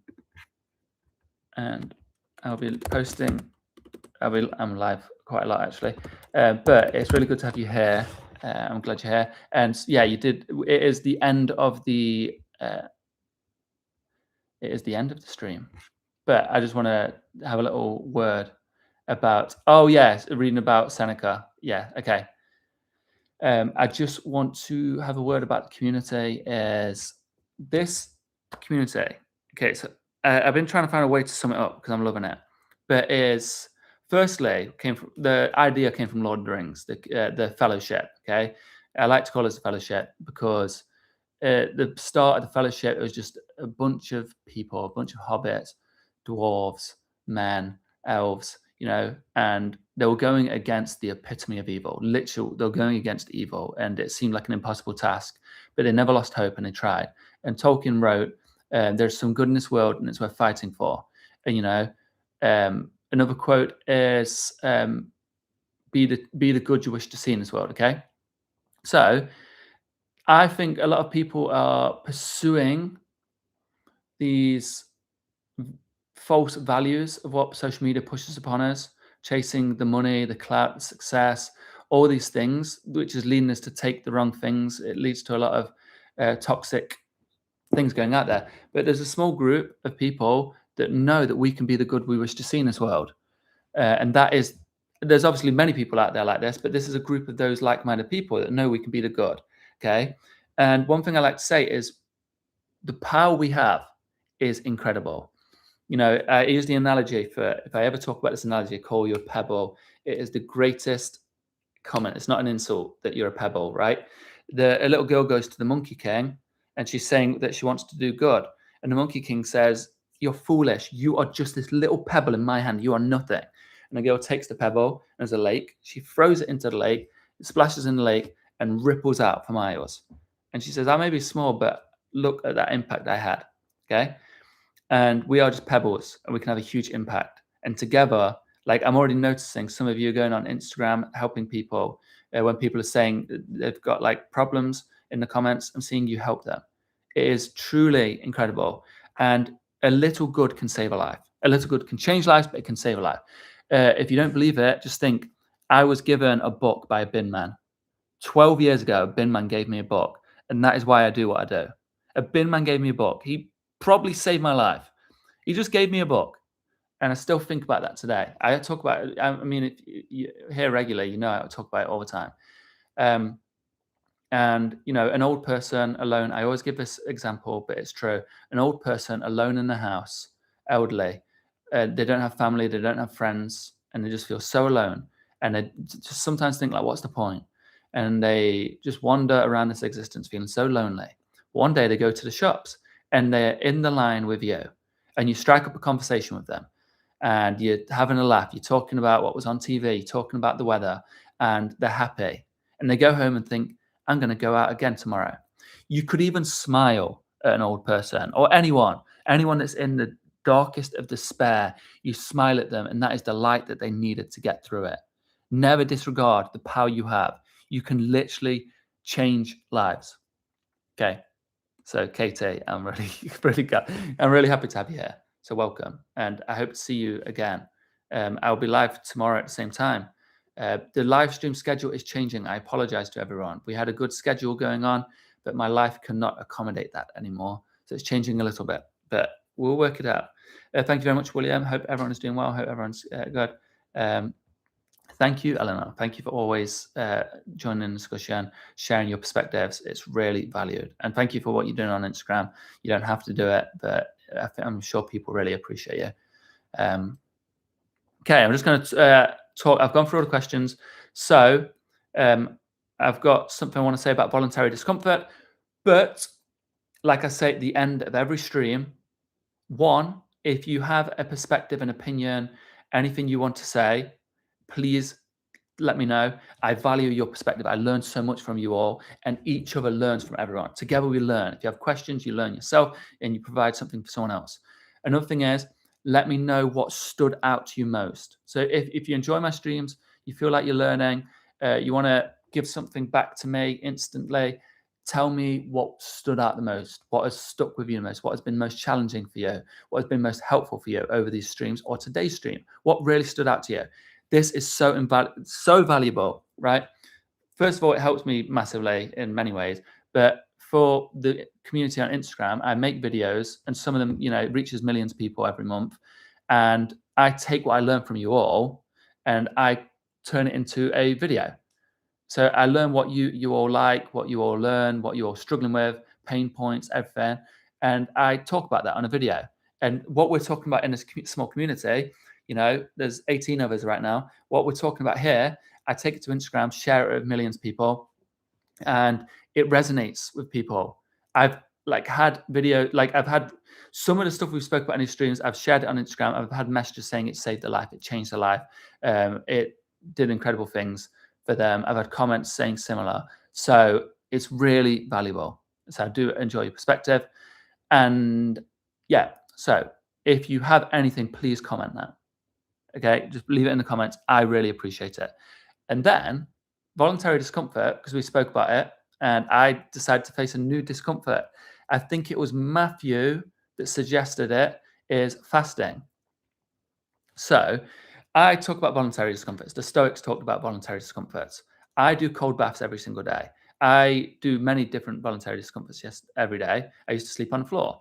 I don't value sleeping on the floor, if I'm honest. It used to always just give me a headache. But cold baths I recommend to people. Cold showers I recommend to people. But if they're easy for me, so there's not much value in it. It's not a discomfort for me. It's actually something I look forward to. So I could go around every day and say, I'm doing voluntary discomforts every day. How great am I? Like Diogenes did to the Spartan warriors. Okay, if we remember that story, great story. I could do that, but cold baths weren't hard for me. Certain voluntary discomforts are easy for me. So someone recommended here to do fasting. And I've tried fasting before. The most I've done is 24 hours. And I said it was very difficult. So they was like saying, maybe you should try it. So someone recommended I just warm myself up. And I'm currently fasting. It's been 26 hours. I've been fasting for 26 hours. I have had water, electrolytes, and coffee. So I've had water, electrolytes, and coffee. And I might do 48 hours. I said the only caveat is if it's affecting my work in any way, I'm going to stop doing it because I value my work and other things. So if it affects it in any way, but I'm going to do 48 hours and I'm on, hour 26, I believe. And it's going well. I'll be honest, it's difficult. I think about food a lot. It's a weakness of mine. It is a big weakness of mine. But we're going to see. It's a good challenge. It helps a lot with impulse control. Epictetus, first live, sending lots of love from Canada. It is good to have you here, fellow Stoic. If you have a name, just put your name here and I'll remember it for tomorrow's stream or future streams that you can make. And I will be posting the streaming schedule tomorrow, so you know when I'll be streaming on the community tab. So hit notifications help you see that. I don't actually know how you all view these streams. Some of you just say you remember. I don't know if it tells you I'm live. I don't know. I should know these things because I'm the one doing them. But it is good to have you here. For now, I'll call you Epictetus. That is a really cool name, of course. I've read your book. What starts me is, like I said, to follow your thoughts and the comment of your community to just get out of my head and, like you said, out of this echo chamber. Yes. It's good. We need one another. We can't be fully reliant on one another, but humans are valuable. Community is valuable. I always talk about the first page of my meditations. I write lots of notes. And I wrote these many years ago. These notes here is I just wrote thoughts that came to mind, and nearly all of it was about needing good friends, good mentors. Seek wise and good mentors. Seek good, wise, and good friends. Gaining friends who reciprocate your affection is second in importance to being wise and good. That was described by Cicero in his Laelius. Seneca's letters, even a Stoic sage wants friends, although he's content and self-sufficient without. Okay, so friends are good. Okay, first day is the hardest. I hope it's the hardest. I'm hoping tomorrow's easier because all I think about is food. I got home from work and I was like, right, I need to set up for this live stream. And I was like, I could quickly cook a meal, but I didn't. I am staying hydrated. I cannot watch people eating. I cannot watch ever. It's like a thing of mine. I don't know how people watch these mukbangs. I really don't understand. It's like makes me feel a very not nice way. Videos of people eating. When they pop up on my Instagram, I have to like skip them. But I would take that advice. I'm staying hydrated and I've been having electrolytes. I'll have vitamins and I've got my coffee. Yes, it was you, Michael, that was recommending it to me. That's amazing for you. I also want to try that, but need to get some more information to prepare. Prepare really good, as I believe it to be different when you are a woman. Yes, completely. I'm going off Michael's advice. I've done a little bit of research, but Michael was just saying, I'm sure it was you, Michael, that was saying, like, wean my way into it. I don't have to jump straight into 48 hours. But I'm feeling good. It's been 26 hours. I'm feeling good. No, I feel good. So I will carry on. Any reason you don't discuss Seneca's letters more? I think they offer a unique perspective on Stoicism. Until recently, I didn't resonate with Seneca. So I speak about Marcus Aurelius the most because I carried him for a decade and I resonate with him so much. I've got so much memories tied to this book. And then Epictetus, is very similar. Seneca, I don't have much tied to him. Now, I like his teachings, and recently I've been reading him a lot more. So I will be speaking about Seneca a lot more as I'm taking him into this stage of my life. So you will be hearing more about Seneca. Yeah, I do Seneca an injustice. My regular 48-hour fast every 28 days is next Wednesday. Practice me.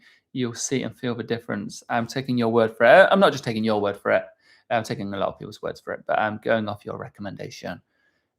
What benefit do you find the most? Because currently I see the main benefit is in impulse control.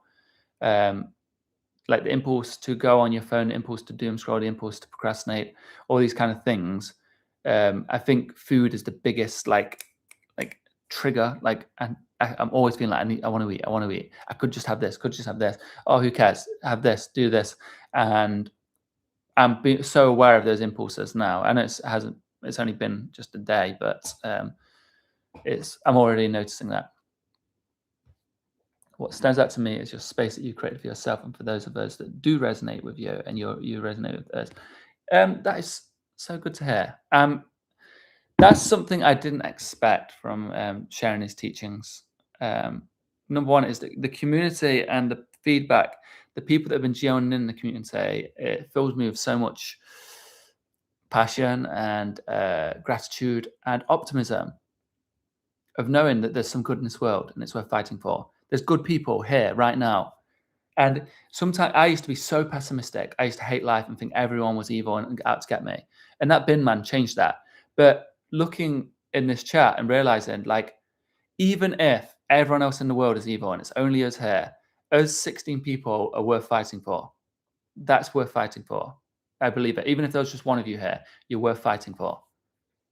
Keep that goodness alive. Self-control, working on your relationship with food, weight loss are my reasons. Wonderful, wonderful. So your brain trying all tricks to trick us into snacking. Yes, I've noticed the tricks. I've noticed so many tricks. I was like, yeah, like I was going to cook myself a meal. I was like, cooking's good. I like to cook. I can just cook. I've already done 20 hours. I can cook. I've had the benefits, and I'll eat something healthy.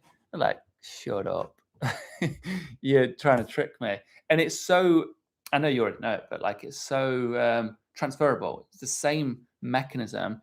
It's the same mechanism. Basically, our ego is like trying to keep us safe. It probably is the same mechanism, just trying to keep us safe. It wants us to eat.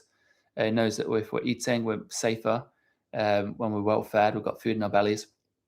It's the analogy I used that Alan Watts gave is, the ego is like the robber breaking into a house. And this house it's in is infinite floors. So the police come in to try to catch the robber, goes to the next floor. The police are like, oh, I've almost caught you. And goes to the next floor. And it just keeps going up and up and up. And that's what our ego does with, when people are like, I killed my ego. Yeah, your ego just went up to the next floor.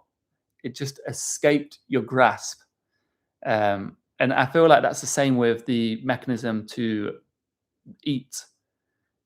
Like at the start, I was like, I should eat because I want food. And I was like, no, I said I don't want to eat. Then I'm like, I should eat because I can't remember the exact words, but like it just keeps getting more tricky, convincing me why I should stop doing this. You've already done it. Now I'm like, you've already done a day. You don't need to do 2 days.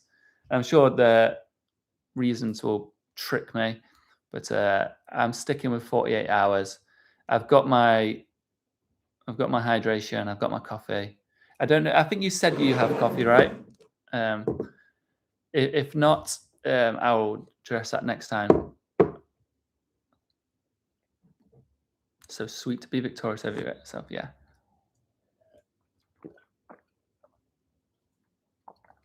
Yeah. Mm-hmm. Okay, I don't have much tea. Yeah, black coffee, Americano. Okay.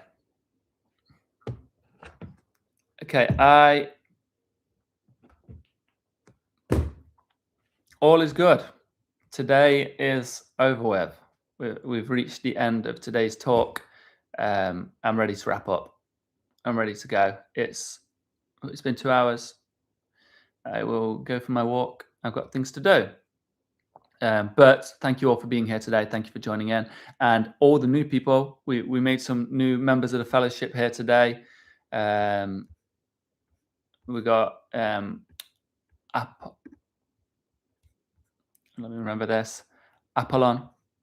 We've got Katie, which was new people. Anyone else new before I dismiss anyone? Katie, Apollon, and another Michael. I believe it's Michael. So we've got 2 Michaels now. And got some old members of the fellowship rejoining. It's brilliant. So thank you all for being here today. And cheers. Coffee. Thank you all for being here today and joining in the discussion. I will be live tomorrow, same time. I'm also doing a podcast with a DISA, who many of you may know, that he will be posting that, but that will be tomorrow. And what else? If you want to just stay in touch, follow me on Instagram, just so you don't miss out on anything. I post, if I'm going live, I'll post to Instagram when I'm live. I'll just put my Instagram in chat instead, so you can see when I'm live on Instagram. I'll be posting to this community tab, so don't miss me when I'm live. And remember, most importantly, what we're talking about, one of the biggest traps we fall for is thinking that learning is growing. I spent years reading the Stoics, but never actioning them. So the things we talk about being a good person, doing kind deeds, smiling at people, okay? We have to act on it. So next time I see you, hopefully you can say one little thing you've done. I did this Stoic practice, I helped someone, whatever it is, I want to hear it next time. So it's like your homework. I've given you homework. Sorry to give you homework. I know you've left school, but here's your homework. Okay, bye everyone. And have a wonderful day, a wonderful night, wonderful morning, wherever you are in the world. It was a pleasure.